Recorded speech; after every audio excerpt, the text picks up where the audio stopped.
Okay, so this is your bowl, this is the center, and this is the perpendicular axis about which it is getting rotated. Let's say the block stays here every time. Okay, so this is your radius r, and this radius is making an angle theta with the vertical. Okay, so this is the circular motion of the block. So you understood, no? This is the circular motion of the block. The block is moving in this circle. So this is the circle. So the radius of the block is radius of the circle in which the block is moving is r sine theta. Sine theta. Okay. So for omega minimum, what we saw was this block is going to like trying to slide downwards. I know when it is not rotating at all. Let's say the ball is rotating very slowly. So this block is going to fall down. No, it will try to fall down. Okay, so what will happen is the friction force will be upwards, right? So that is mu into n, and the normal contact force will be towards the center, no? Towards the center. So this is the central direction is the perpendicular direction, right?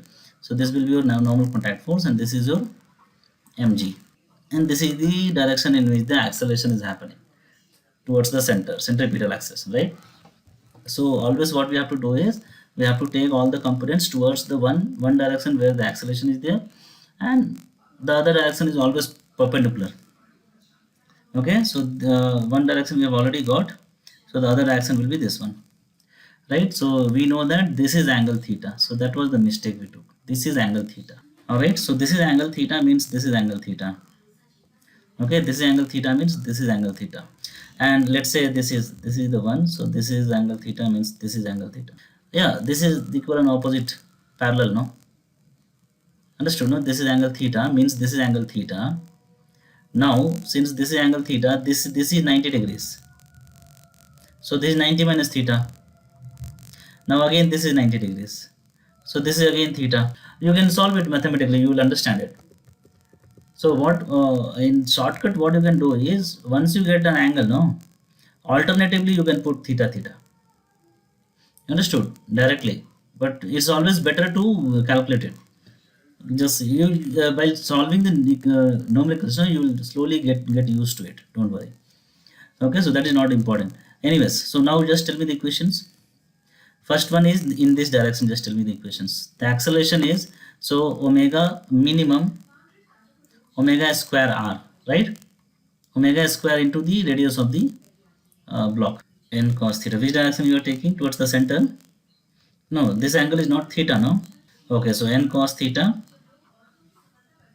No, there will be a component of this also, no? This mu1. This is equation 1. So what can we get of n here? N will be equals to mg by cos theta plus mu sin theta. N cos theta you have already taken, no? In this direction you have already taken. We need the component in this direction, n sin theta, right?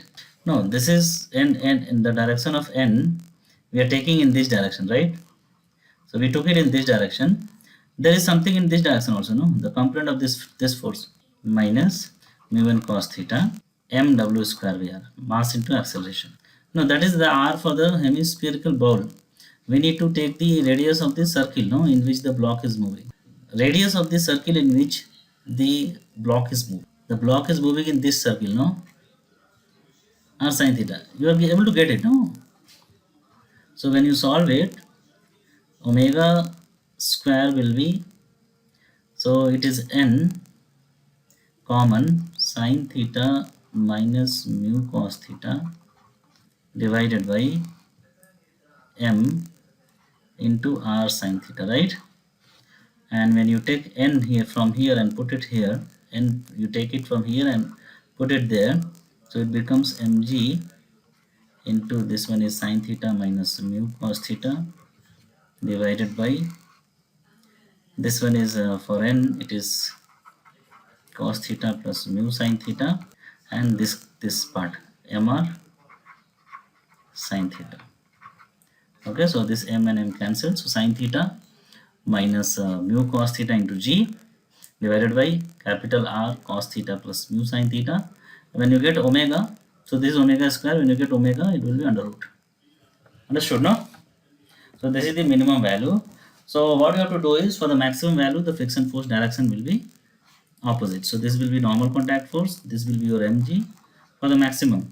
So what will happen is when you are rotating the bowl, rotating this bowl with a very high speed, what will happen is this, hello, so this block is going to move away from the bowl and it will try to come out of the bowl. So in that case the friction force will try to stop it. So the friction force will be in this direction. Okay, so again the same thing you have to do. Take the components, one towards the center and the other in the perpendicular direction. So in this case this is theta, so this is theta, so you can take like this. So this is opposite angle is always no same, you know this. So this is theta, then again this is theta. So this way you can put and you can write the equations and get the value of this one. Understood, no? So this is how you solve the question. So this was a kind of question which would come in JEE Advanced. So what it is asking is the vector from the central point of the face ABOD, this G, and the vector from the to BEFO, that central point, BEFO, so H. So G to H, the vector will be written, how it will be written? B G to H. So GH vector you are able to see, no, this vector. So how do you represent this vector here? The sides are given A. Can you try to solve it? How do you think GH vector can be? Okay, one thing I'll just give you a hint. So let's say there is a point P and there is a point Q and we want to find the vector PQ. What we can do is always take the position vector of Q and take the position vector of P. You understand, no? Position vectors. Okay, so this is OQ. So position vector of Q minus position vector of P will give you PQ vector. How it is? OQ vector is what? OQ vector, yeah, that is the displacement. No, not displacement. See, this is a vector joining 2 points. Simple, it's given. Okay. The thing is, we need to find the vector actually. So the overall length maybe and the direction. So not in that fashion we have to write. We have to make it something in this fashion, something like this. So we have to represent this vector. So see what happens is, see if you see this, no, OQ vector. So if you want to find PQ, so you subtract the final one, Q minus P. That means position vector of Q minus position vector of P. If you subtract, you will get it. How it comes, you can see. When you go from O to P and P to Q, you can directly go from O to Q, no? So this vector is sum of this vector plus this vector. Right, no? So if you see this, OQ is sum of PQ vector plus OP vector. Same thing, it has come from that only. So it's not nothing to remember in this. Just you can remember it. If you want to find PQ vector, you can take position vector of Q and subtract it with the position vector of P. So if you want to find GH vector, you can take position vector of H and subtract it from position vector of G. Understand? What is the position vector of H now? So position vector of H would be what? The line joining from origin to H, and the position vector of G will be what? The line joining from origin to G. Now the thing is, what is the vector OH? And this is the central point. H is the central point. Okay, let me again give you a hint.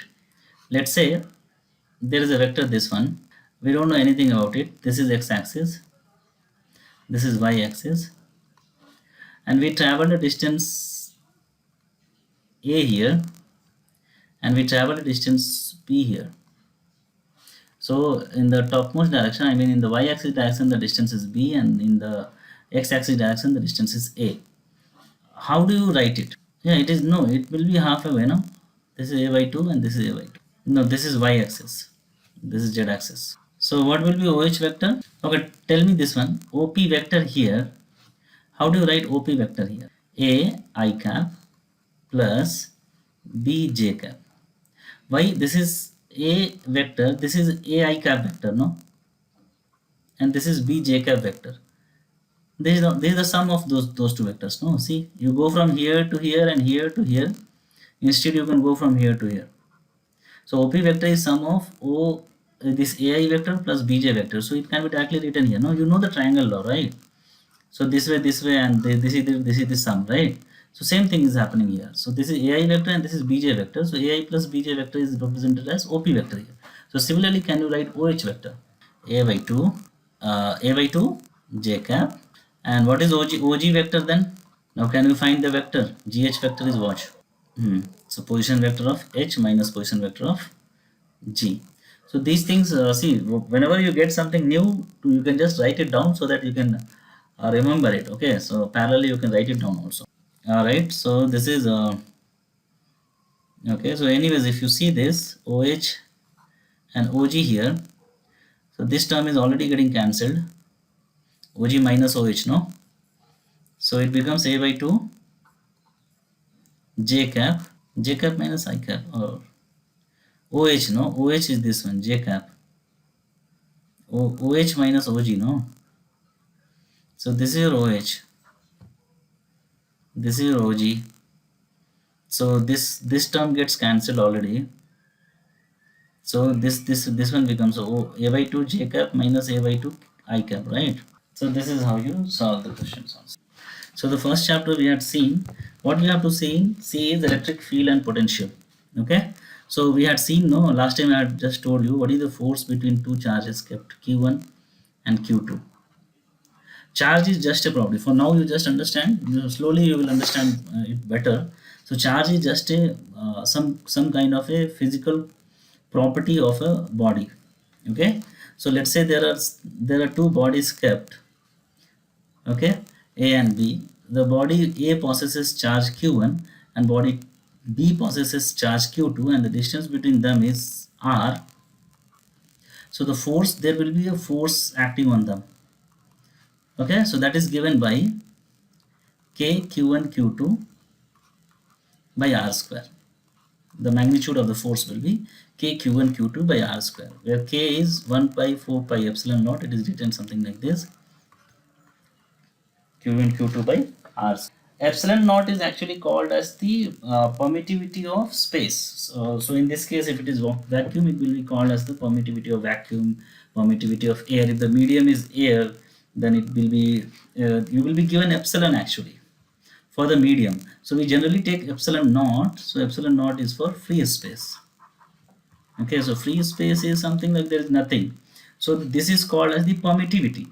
Okay, so they can even give you questions like q1 and q2 are kept in a medium. Okay, where the epsilon is, they will give some epsilon also for the medium. So you have to put epsilon here in the question. So right now those kind of complications won't come.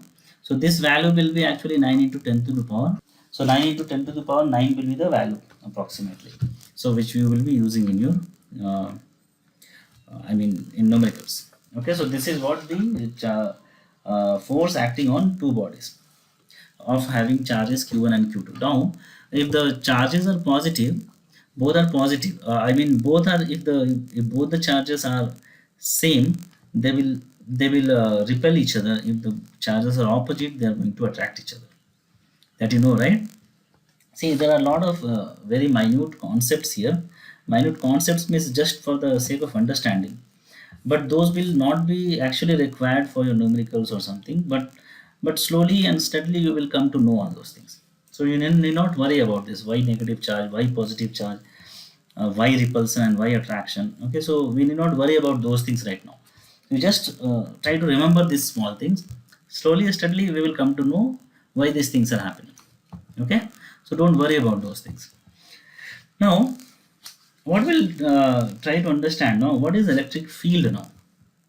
Okay, so we'll try to understand what electric field basically is. See, the thing is, when we say that a charge q1, let's say, is attracting a charge q2, so what scientists thought, no, like how come charge q1 is attracting charge q2?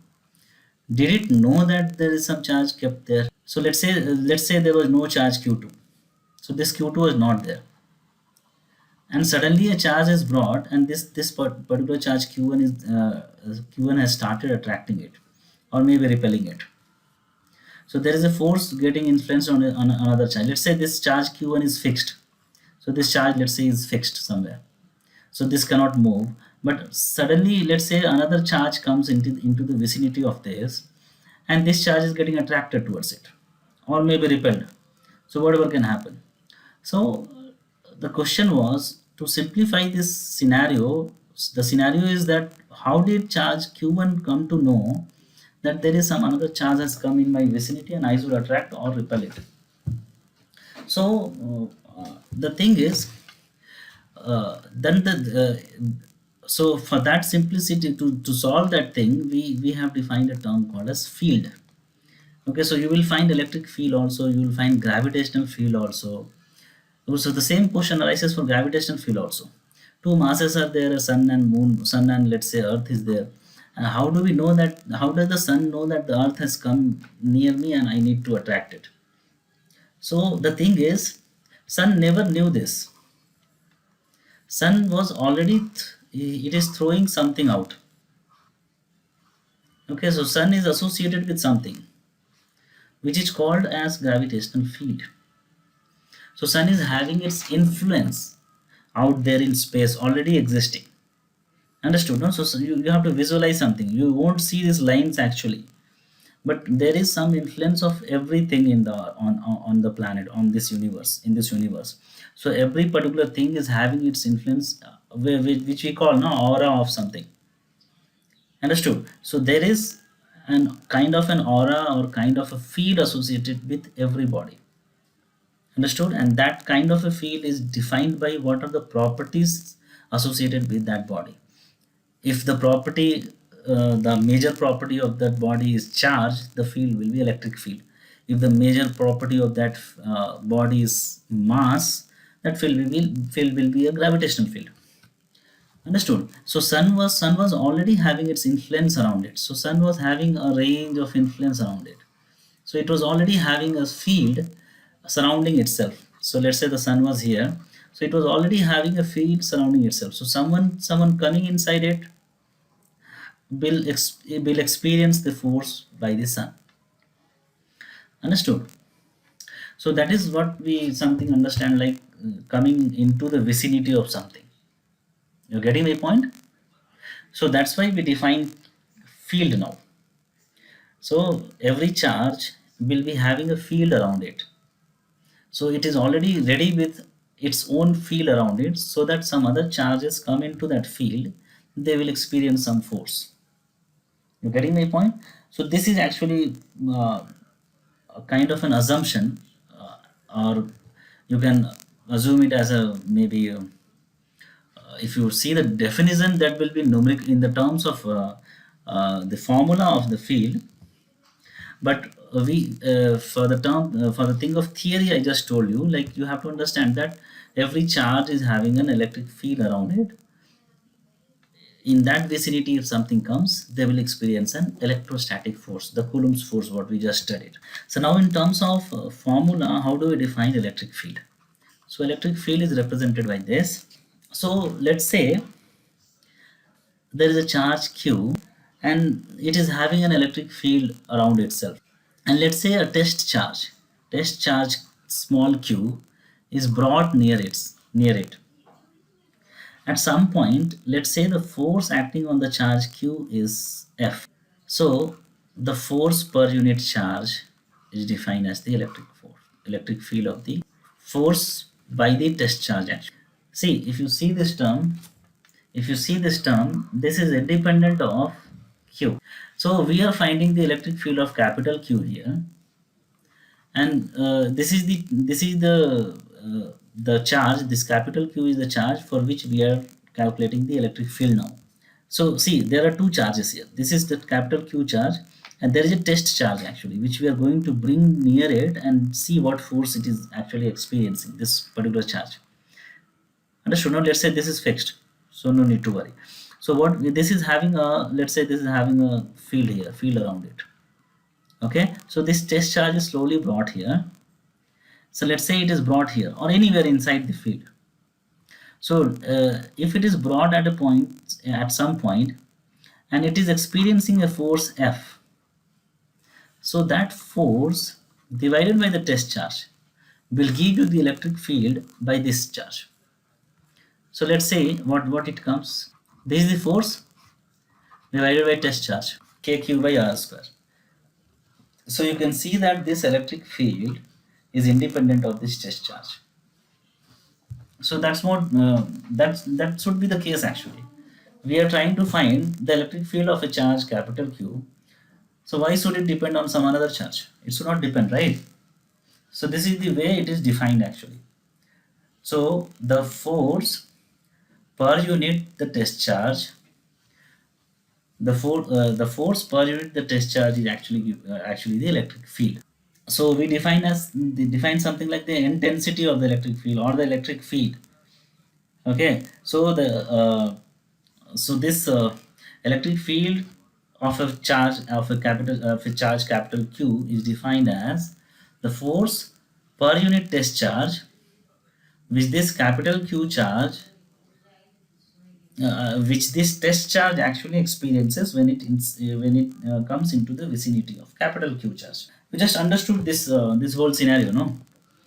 So this is how we define the electric field of a charge, and you can see even that it is independent on the test charge. All right. So you can note down these definitions also. It's anyways given in your books. Now you can also see that the direction of the electric field is the direction of force. Right, no? By the formula, the direction of the electric field is the direction of the force. So let's say a positive Q charge is kept, and let's say a positive small q is brought near it. Okay, so if it is brought here, what is the force? Where the force will be acting? It will be repulsion force, right? So the force will be in this direction, acting on this. So the electric field by a positive charge is away from it. If this charge was brought here, where the force will be? It will be in this direction, right? That means it is again away from it. So this is how a positive charge Q will see the same scenario with a negative charge. We'll find that the answer comes again same. So let's say the plus Q charge was there and a minus Q charge is brought. So what will happen? The force will be experienced in this direction. So the electric field will be force, the direction of force divided by minus Q. That basically becomes minus F by Q. So again the electric field direction will be opposite. Understood, no? So by this you can understand that the electric field is actually emerging from a positive charge, emerging out from a positive charge, and the electric field actually goes into a negative charge.